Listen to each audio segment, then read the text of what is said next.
Want to be able to pause live TV?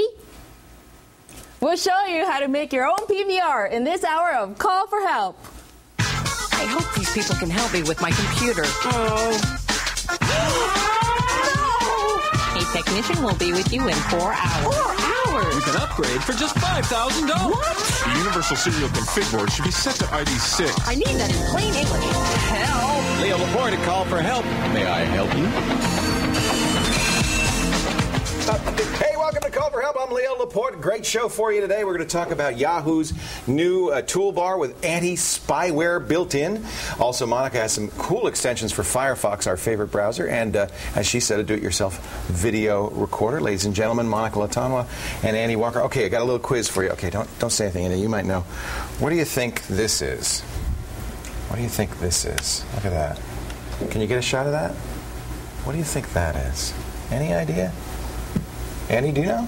Yeah, it's power line Ethernet, isn't it? Close. This is a Wi-Fi. It is the new Airport Express. See, I plug this into the wall, plug an Ethernet in there. I brought this because I use it in the hotel room.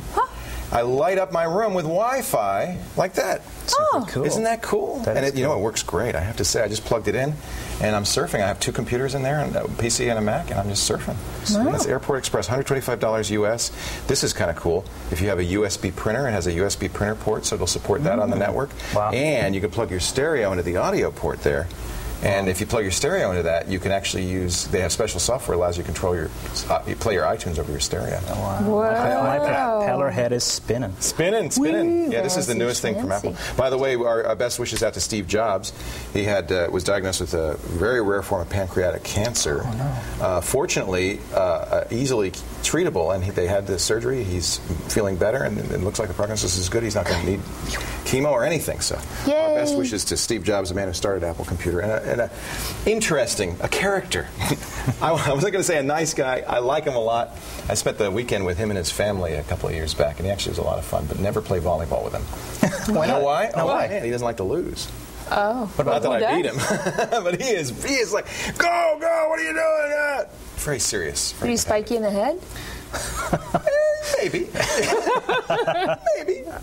Anyway, so what we're going to have a fun show today. Yeah. Let's start off as we always do with a caller. You got one for me? Yep, we actually have a net caller for you. A net cam? Yeah. Oh. We've got Gene from Folsom, California. Oh, I think I know who this is. Let me cross over here to my home base and say hi to Gene. Is this the Gene I think it is? It sure is, Leo. Oh, Gene, let's see a picture of Gene. Gene Roses. Oh, don't even start. Gene there she is. She is you were a regular visitor to the Screensaver set when we used to do the show in San Francisco. Uh-huh. You and your husband, Mike. But you remembered his name. I used to call him Jim. Hi, Leo. There's Mike. Well, welcome to the show. You're our your very first netcam caller on Call for Help. Am I really? That's fantastic. Yeah. Oh, there's Mike. There he is. Well, right over there. The guy who looks like Wozniak, Steve Wozniak. Well, what can I do for you guys? Well, what I was wanting to do was take some short video clips and put them up on a website, and I wanted to know what your suggestion was for what file type I should save them in so that they're easy to download, they're not really huge, anybody can view them. You know, basically, I don't want to have anybody have to download anything to plug in or any of that. That's a wonderful question, and it really is. There's been a lot of different answers over time. Originally real media, the real movies, were very popular, and of course Windows Media Player is very common.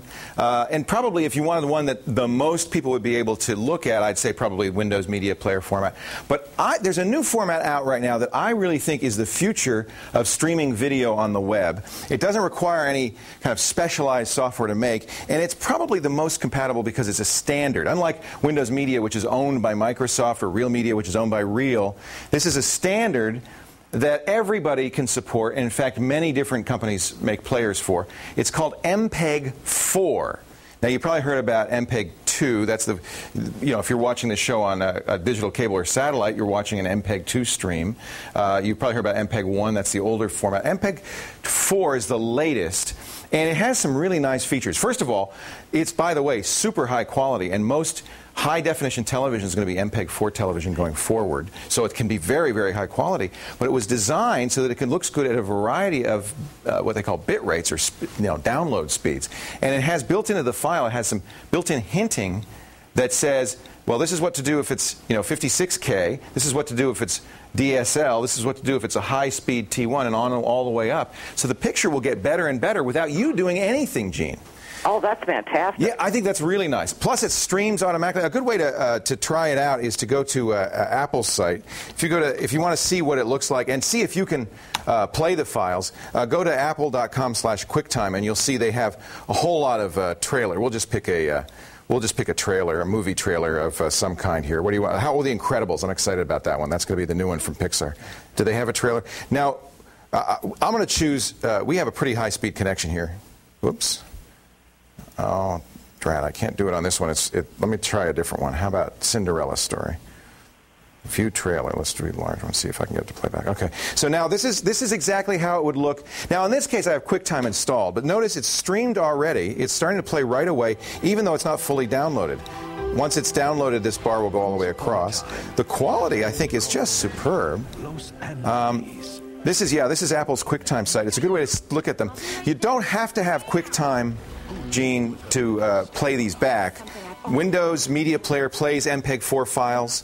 DivX, which you probably heard about, very popular form, also frequently. Oh, look at this movie, I tell you. It's distracting me. You mind if I close this, Gene? Oh, go right ahead. My daughter's dying to have me go to that movie. So it will play back in a variety of different players. I think it gives you the best quality video. You're probably going to want to tell people they need the QuickTime player. I think it does the best job, but they can play it in Windows Media Player as well. What do you use to edit the video? Where does it come from? I'm using Pinnacle Studio. Okay. Probably it can save out as MP4. Oh, yes, it can save out as a number of different Yeah, it does a lot of different formats. More and more you're going to see programs supporting MPEG-4. MP4 is the file extension. I think it's the wave of the future for not only video on the web, but video in almost every format. It's just really an excellent format. So that would be my recommendation if you want to be forward-looking. Well, I thank you. All right, thank you. It's so nice to see you and your lovely husband, Jim. I'll tell him that. Yeah. What are you going to do now? What are you and Mike going to do now that you can't go to the screensavers? I don't know. It's just been a very strange summer because you're not there anymore. Oh, yeah. In fact, you were there for the last episode, weren't you? Yes, we certainly were. Oh, that's neat. Well, it's great to talk to you, Gene, and I hope you'll be a regular on Call for Help now. Well, I've never called in before. This is my first time. What? So You never called? I'll make it a practice in the future. Well, good. We're glad we got you on. Thank you, Gene. Take care. Thank you. Bye-bye. Coming up next, our hardware hacker, Mark Douglas, is back. You may remember his incredible Xbox. He's going to show us how to build your very own PVR or DVR, a Tivo-style box out of a PC. All the details coming up as Call for Help continues. Stay right here.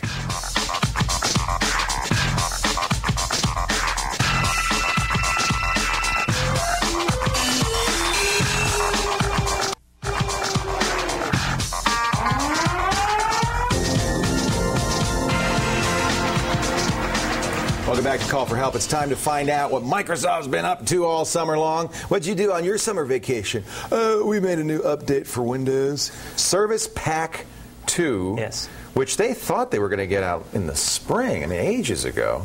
Finally, we can get it on our computers. This is for XP only? It's for XP only for the time being. And what does it do?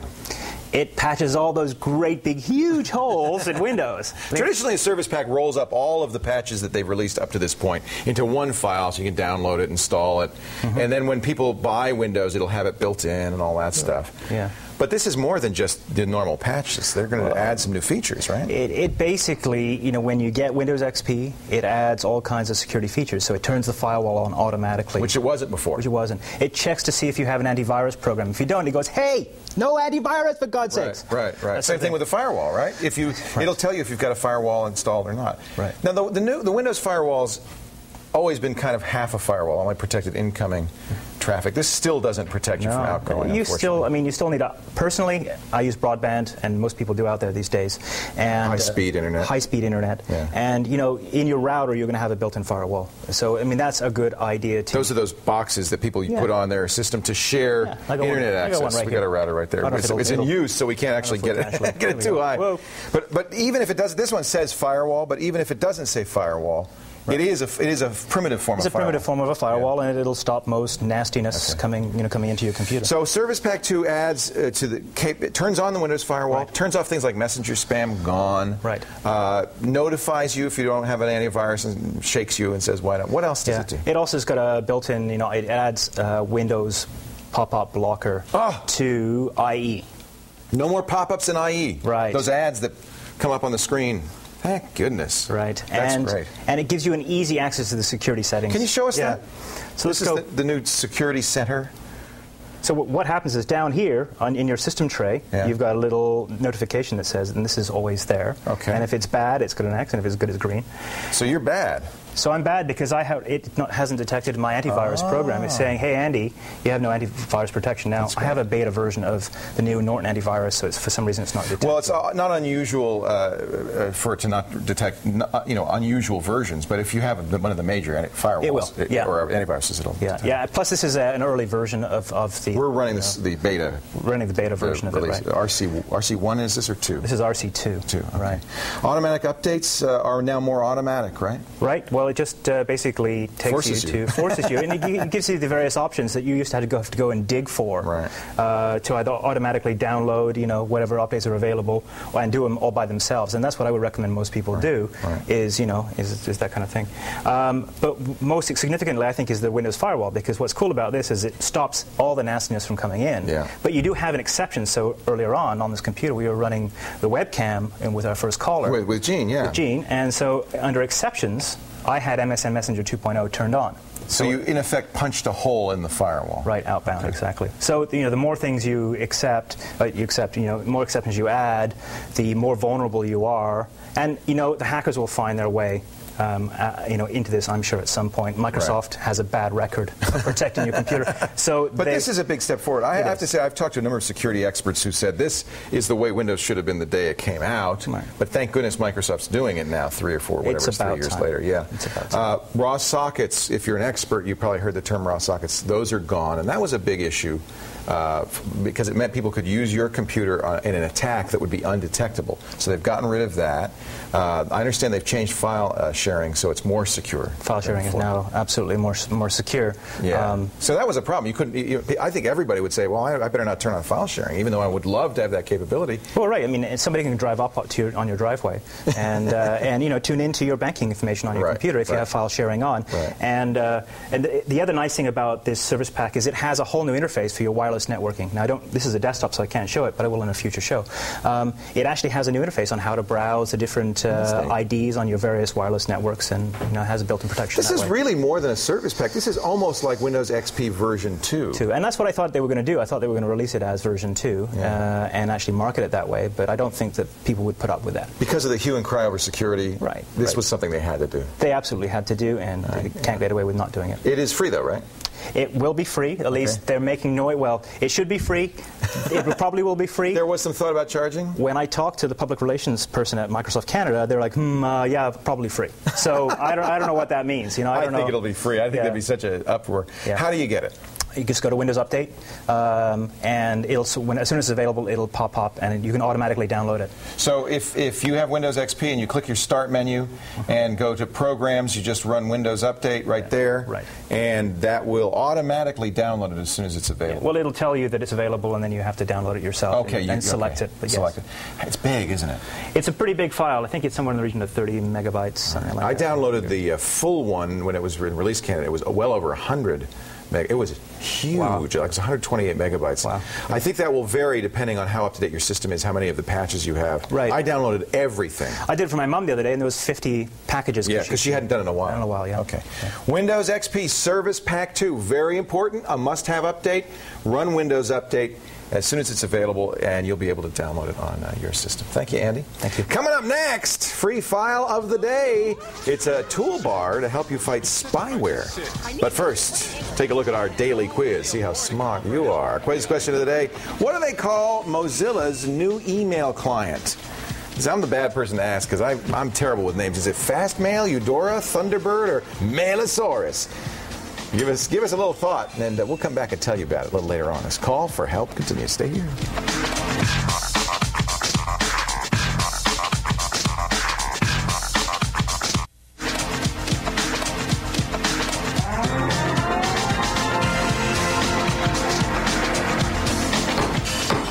Order in the cart! Order in the cart! I always wanted to do that.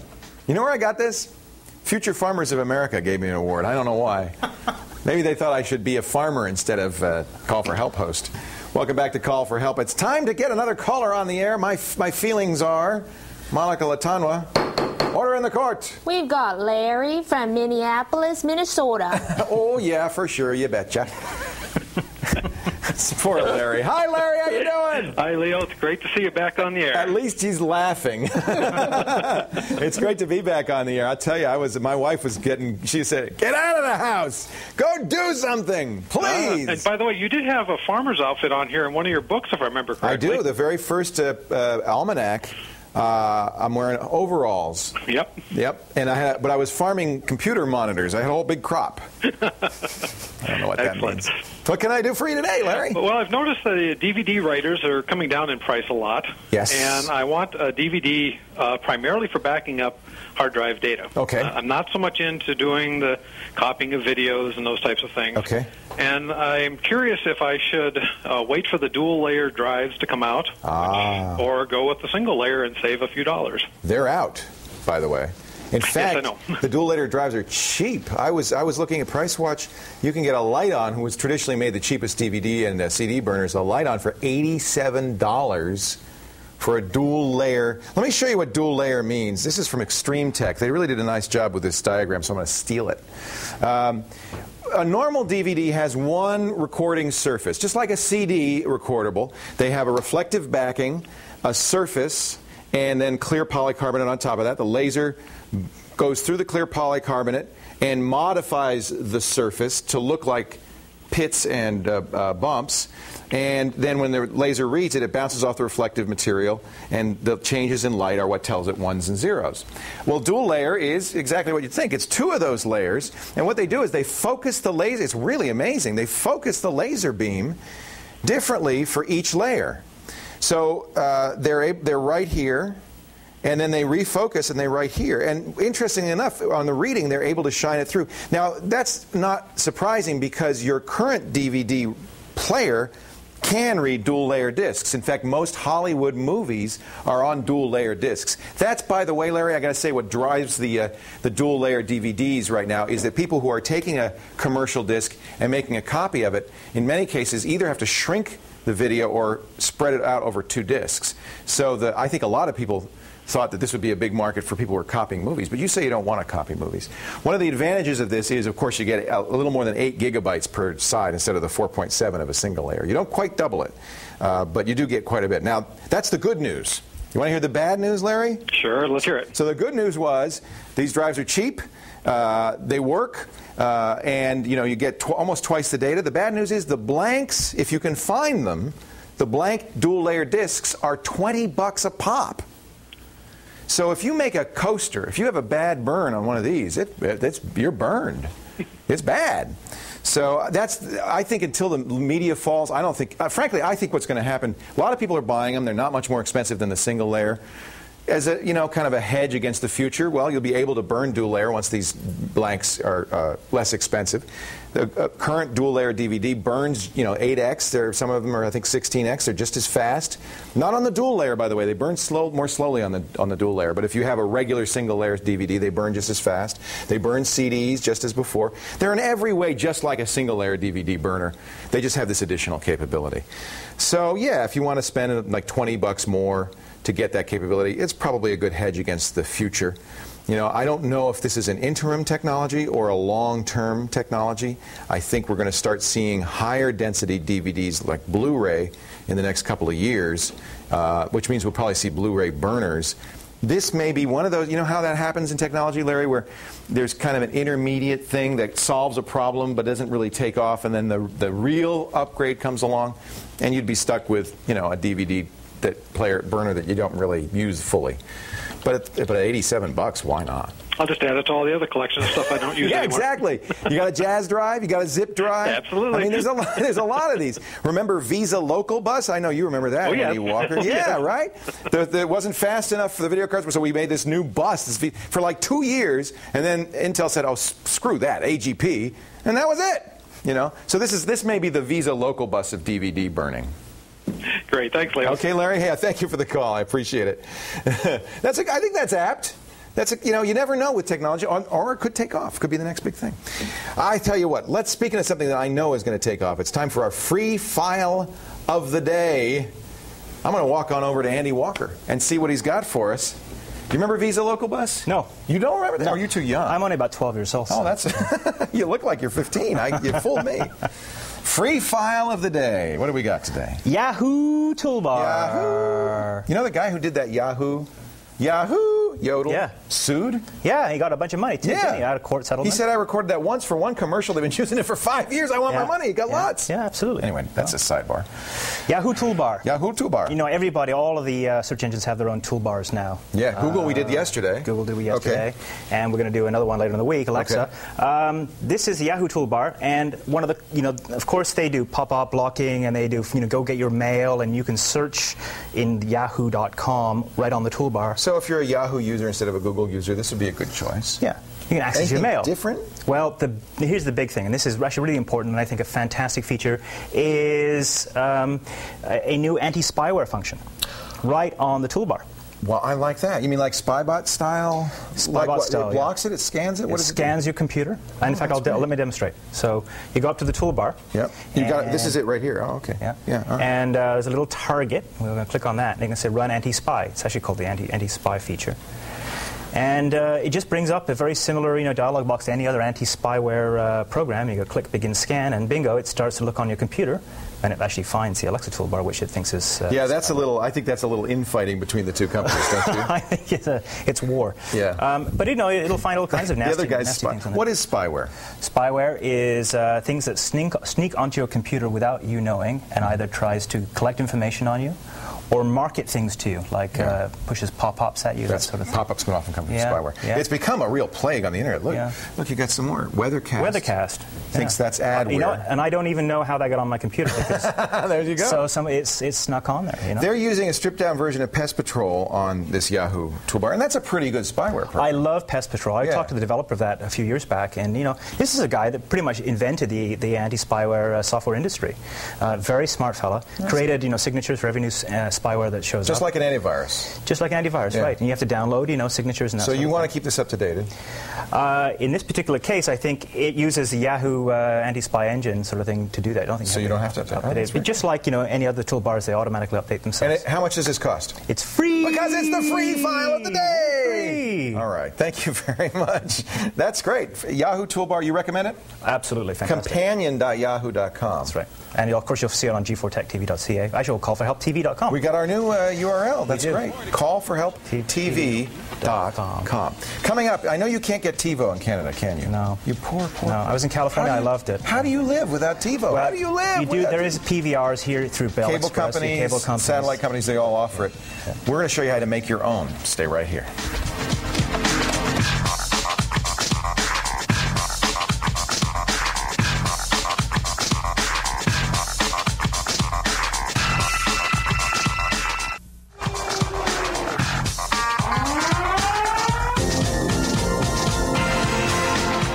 Welcome back to Call for Help. Mark Douglas is back, system administrator, and by day, hacker by night. And this is actually something this project that a lot of people, I think, want to do, but are intimidated by. If you've ever heard of Tivo, which in the States is wonderful, Replay. Here, of course, Rogers and many of the cable companies offer digital video recorders, hard drive VCRs, basically. But you wanted to build your own.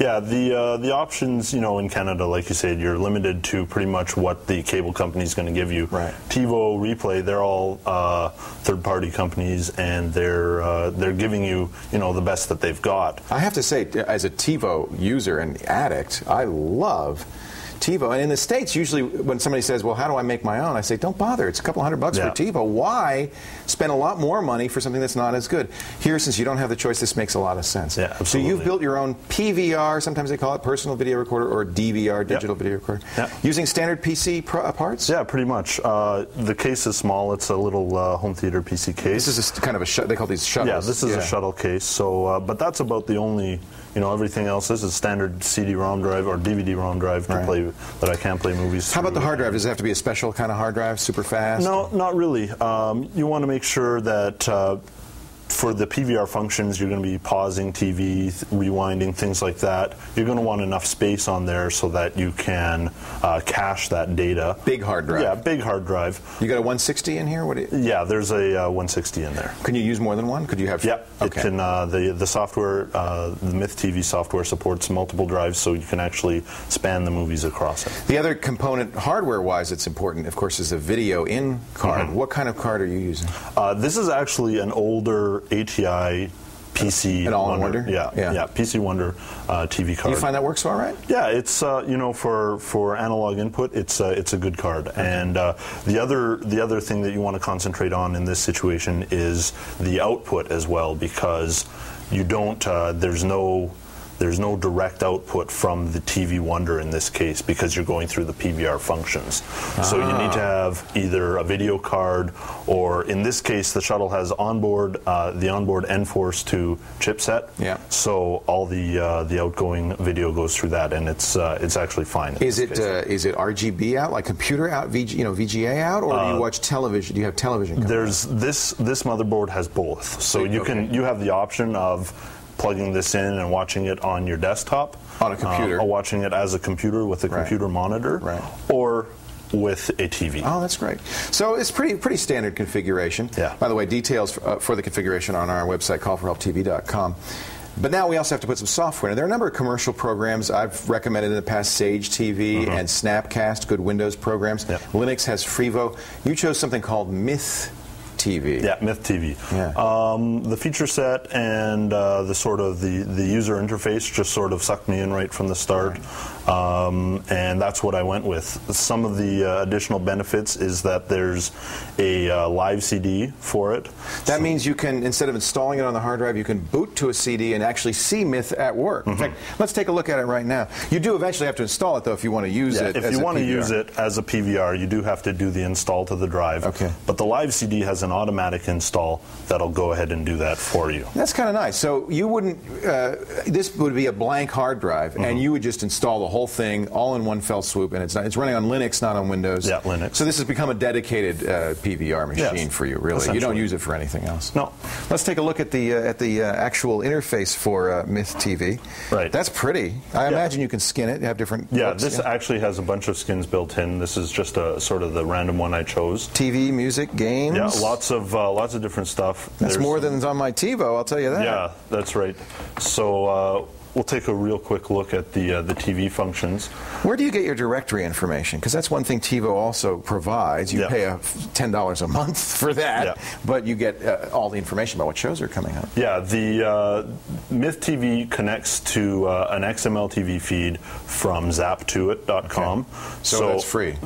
There's a registration code that Myth TV provides to you, which gives you a 3-month subscription. Beyond that, there is a nominal fee, again, sort of the $5, $10 thing. So you will be paying for the directory information. Yeah, for the directory information. You kind of have to. Let's let's watch TV. You can watch TV. Yeah, so we can watch hit the button TV. There it is. Okay. And it's just like a PVR. So I've got program information when I change channels. That's cool. That's actually a program. Can you pause it? And I can pause the TV.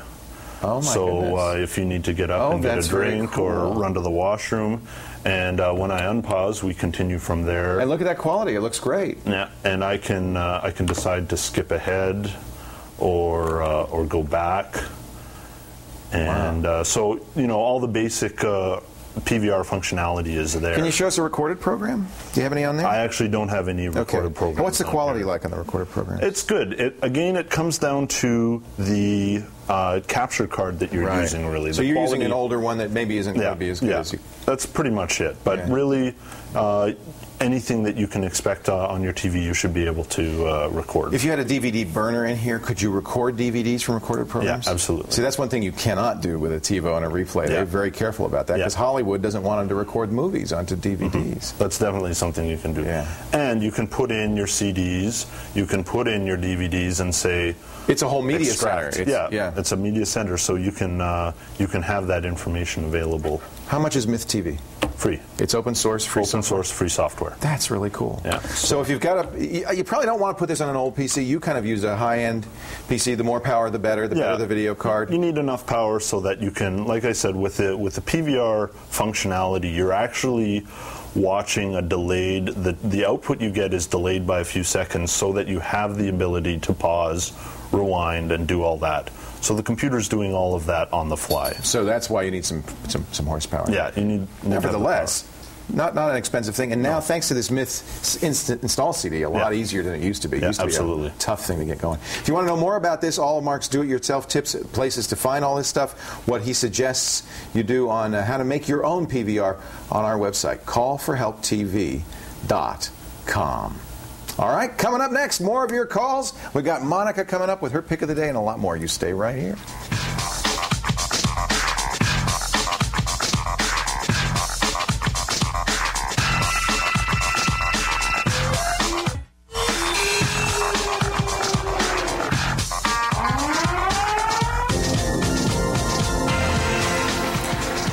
Okay, I was going to wait till I won the Olympics and do this, but I think I better do it now.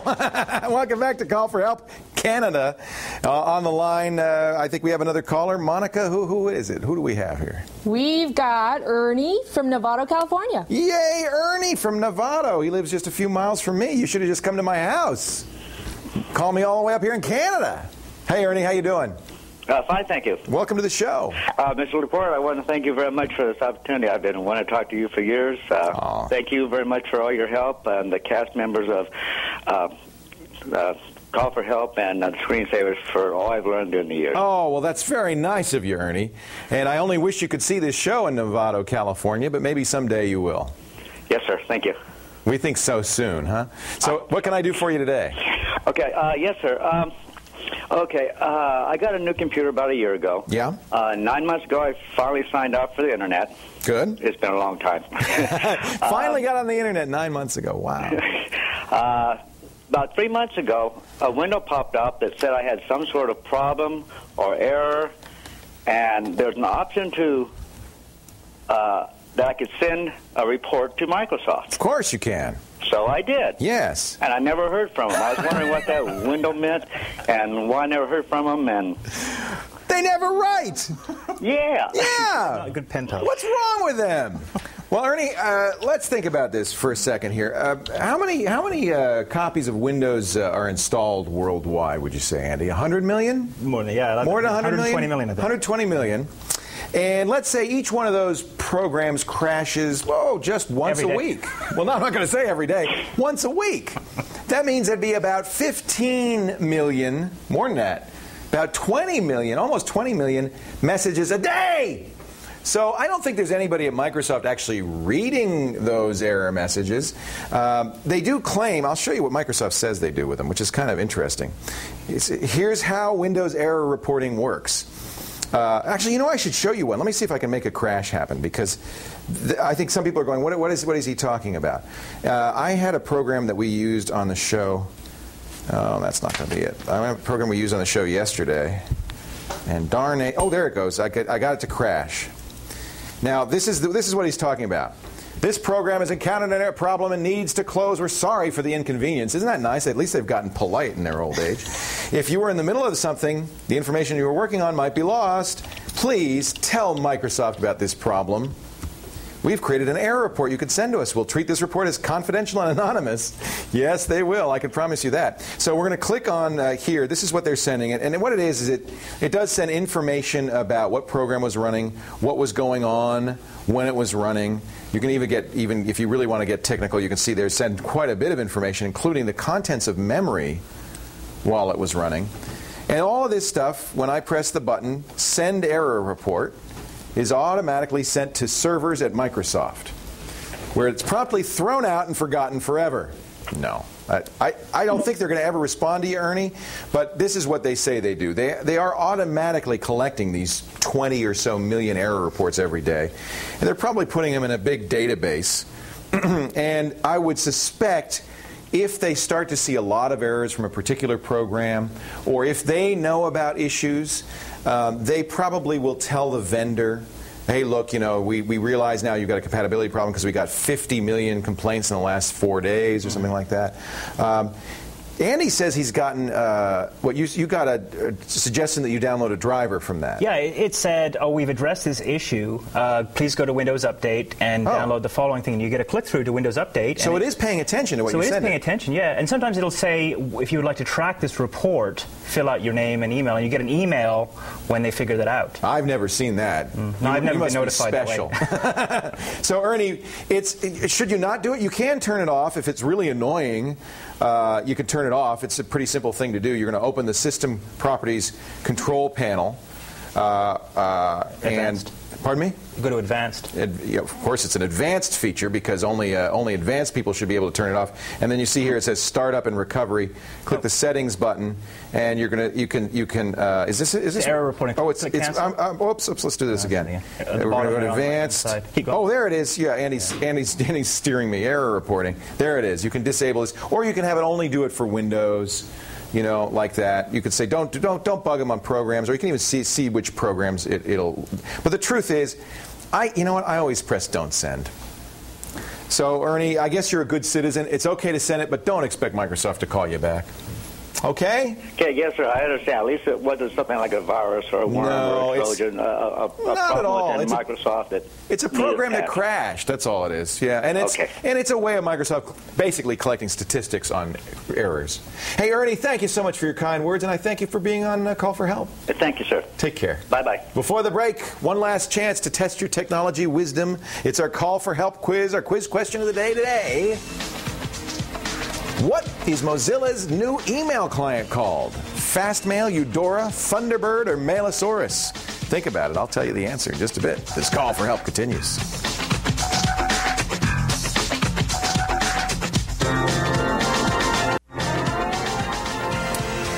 Welcome back to Call for Help. Before the break, we asked you what Mozilla's new email client is called. It is Thunderbird. Thunderbirds are go. Oh, please. I just gave myself a headache. Actually, it's a very good email client. It has built-in spam protection, and I like it a lot. It's a really nice email client, based on the original Netscape email client, but better. Now it's time for Monica's, we still need a name for this, Mon's Add-ons. Yeah, Mon's Add-ons. Mon's Picks. She's got something that I think, well, first of all, I always recommend Firefox. Yes. Oh, you've converted me to Firefox. Isn't it great? I don't even go back to it. Instead of Internet Explorer, which isn't really a very secure browser, it's not as up-to-date as I'd like it to be, we use Firefox here because it's just a faster, nicer, easier browser that's safer. Oh, it's great. I absolutely love it. Extensible.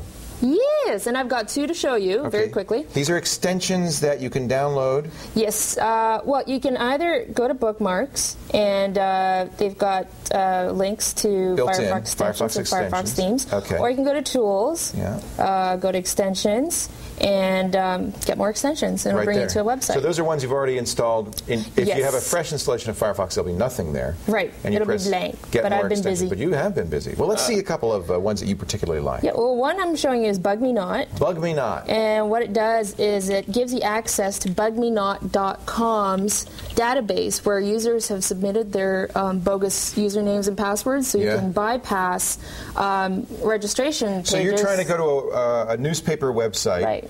And as many newspapers do now, they don't ask for money, but they do want you to fill out the registration form. Yeah. So you can bypass that? Yes, you can bypass that. And what's great is... So here we are at Philly.com. Yeah, like Philly.com. Just right-click, and oh my God, say there bug it me is. not. Bug me not. And what, it fills it in? No, a window opens up, and it gives you... Oh, I see. So it's just a matter of copying. So if somebody is registered and they just kind of allow it, and you're just kind of continuing to use their registration forever. Now, I'm sure newspapers hate this, but on the other hand, they're trying to collect demographic information about us that maybe we think is an invasion of our privacy. So this way, we can just use their thing. There we go. Yep. So that's all it is. Very very easy. You're logged in, and remember it, and you'll never have to enter that again. So that's Bug Me Not. What else you got? I love that. The other one is all-in-one gestures, and very quickly, it's just... I know one gesture I probably wouldn't want to do. What do you mean all-in-one gestures? Well, it gives you, rocker navigation, tab, and history scrolling, and all that stuff. But I'll show you the major stuff that's helped me out. So what you do is you right-click, and depending on the gesture that you move your mouse, it's kind of like a shortcut. So you're going to gesture with your finger there? Yeah. Right, let's see it. Show us the gesture. Oh, look at that. It brings you back. You did back. You went back. Yeah. It's taking a while, though. Oh, my gosh. Or if you do that, then it's you go forward. You find that a lot in your pocket PCs, right? Yeah. Yeah. So this... What's that do? It makes it full screen. Oh, I love that. And you do that again. I need practice on this. But if you go to your extensions page and... This is for somebody who doesn't want to take their hand off the mouse ever. Yeah, exactly. Oh, it's been so handy. It's all here. All of the gestures. And so you can edit them yourself, so you can make your own gesture for certain... and these extensions are free. You just go to the Firefox extensions page, and you can download... There's hundreds of them. There's hundreds, yeah. And tune into our website, callforhelptv.com, and we'll have more information there for you. Cool. And if you have a suggestion for Monica... Yep. Email me, monica@callforhelptv.com. Okay. Who's our next caller? Our next caller is Kent from Winston-Salem, North Carolina. I'm ready. Let's talk to Kent. Hey, Kent, how are you? Hey, I'm awesome, Leo. How are you? Well, I'm very good. Welcome to the show. Thank you very much. We're glad to have you back, and I'm real honored to talk with you. Oh, I'm glad to be back, baby. Well, what can I do for you today? Currently, I have Windows XP Pro, and right after the initial splash screen, the XP splash screen, I know how to replace it. There's a screen that follows that. The welcome screen follows that. Oh, yeah. I am unable to get rid of that screen. I've dug all the way into the registry, and I can't find anything to get rid of. That's when the music plays, right? Exactly. It goes, and it says, welcome to XP. And it only comes up if you have one user. If you have 4 or 5 users, of course, it stops you, and you have to go to the admin screen. Right. But if you only have one user, in theory, it would just log right in, and you wouldn't see anything, except Microsoft, of course, insists on a little commercial, basically, for Windows. So you want to get rid of that so you have a nice, clean login. Yeah. Andy, is there any way to do it? Yeah, I found a really, really cool hack. All right. Andy Walker has a solution for you, Kent. What is that? There is a hidden file in your C directory called boot.ini. Yeah. And it basically allows you to boot different partitions on your hard drive. Right. Well, there's a special switch called /SOS. And if we can call up my screen, I can kind of show you how boot.ini opened up here. So you put a little... So you basically you type /SOS after the little command that says /fastDetect. So this is so in boot.ini under operating systems it'll have entries. The main entry, the one that you care about, is the one that's for Windows XP. Yeah. So it says multi-0, disk 0, R disk 0 partition, right? And then at the end it has a /fastDetect, and you just type in /SOS. /SOS. That's what the hack says on the web. I haven't tried it, so I could probably save it and restart and see if that works. Kent, you want to try it and be our guinea pig? Yes, most definitely, I will. All right, I'm just added it right there, /SOS. Now, it's not going to help us on this one because we have multiple logins, I think, on this machine. Yeah. But that's very cool. So maybe we can try it and see if it will log right in. /SOS. Capital S, capital O, capital. Oh, I did lowercase. Uh-oh. Well, maybe that won't work. Well, anyway, there you go, Kent. Give it a try. That's the best we can come up with. That is awesome. I sure do appreciate it. Hope that helps. Where did you find that, Andy? Is that documented? Google, yeah. If you go on Google. But Microsoft doesn't document these things? No, they don't. No, they don't tell you anything. If you search Google under remove splash screen XP. Oh, yeah. Remove splash screen XP, and you'll find it. It's dougknox.com. All right. Well, let's see if it works. I'm booting up right now. Amazing. We'll have a final word, and we'll let you know if Andy's hack worked when we come back on Call for Help. You stay right here.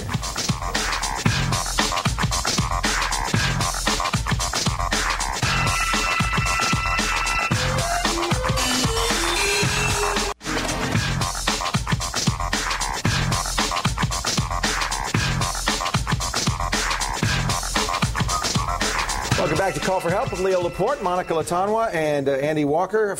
You know, our final closing segment here. We got a little time for some questions. You ready for a question? Let's take one. Sure. We got one from Oofer, Oofer, something like that. This is kind of a weird one. Oofer says, "Hello, Leo."